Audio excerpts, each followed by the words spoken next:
Sorry Sayali, तुमचं बाळ पोटातच दगावलं आहे. नर्सचे हे शब्द माझ्या कानावर पडले आणि क्षणात माझं हस्तखेळतं जग कायमचं उद्ध्वस्त झालं. लग्नाला जेमतेम 5 महिने झाले असताना माझ्या पतीने अनिकेतने अचानक या जगाचा निरोप घेतला होता. नवऱ्याच्या निधनानंतर माझ्या जगण्याचा एकमेव आधार उरला होता. माझ्या गर्भाशयात वाढणारा त्यांचा अंश. मी गरोदरपणाच्या प्रत्येक रात्री त्या न पाहिलेल्या बाळासाठी स्वतःच्या हाताने मऊ उबदार कपडे विणले, त्याच्यासाठी तासनतास गप्पा मारल्या. 9 महिन्याच्या प्रतीक्षेनंतर मला हॉस्पिटलमध्ये सिझेरियनसाठी नेण्यात आलं. पण मी डोळे उघडताच नर्सने माझ्या हातात बाळाऐवजी त्याच्या मृत्यूची बातमी दिली. माझ्या काळजाचा ठोका चुकला. मला वाटलं काळाची गती तिथेच थांबली. ज्या घरात बाळाच्या आगमनासाठी पाळणा सजवला होता तिथे फक्त स्मशान शांतता पसरली.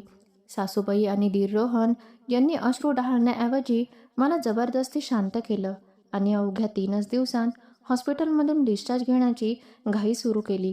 डिस्चार्जच्या दिवशी दुपारी घशाला कोरड पडल्याने मी पोटावरच्या ताज्या टाक्यांच्या वेदना सहन करत हळूहळू खोलीबाहेर आले. कॉरिडॉरमध्ये लिफ्टच्या कोपऱ्यात मला सासूबाई आणि रोहन दिसले. मी पुढे जाणार तोच रोहनने जॅकेटमधून एक जाडजूड पाकिट काढलं आणि थेट त्या नर्सच्या हातात टेकवलं, जिने मला बाळाच्या मृत्यूची बातमी दिली होती. ते पाकिट नोटांच्या बंडलांनी गच्च भरलं होतं. हॉस्पिटलचं अधिकृत बिल तर खाली भरलं जातं, मग या नर्सला लपून छपून एवढे लाखो रुपये कशासाठी दिले जात होते? माझ्या मनात संशयाची ठिणगी पडली. ते तिघे लिफ्टकडे न जाता हॉस्पिटलच्या तळघराच्या दिशेने वळले. मी नग्न पायांनी काळोख्या बेसमेंटच्या जिन्यावरून त्यांच्या मागे उतरू लागले. तिथे हवेतला गारवा आणि अंधार वाढला होता. एका बंदिस्त स्टोरूमच्या दारापाशी ते थांबले आणि आत गेले. मी थरथरत्या हाताने दाराच्या फटीतून आत पाहिलं. त्या क्षणी आतून एक आवाज आला. कुई कुई ॲ ॲ. एका ताण्या निष्पाप बाळाच्या रडण्याचा तो आवाज होता.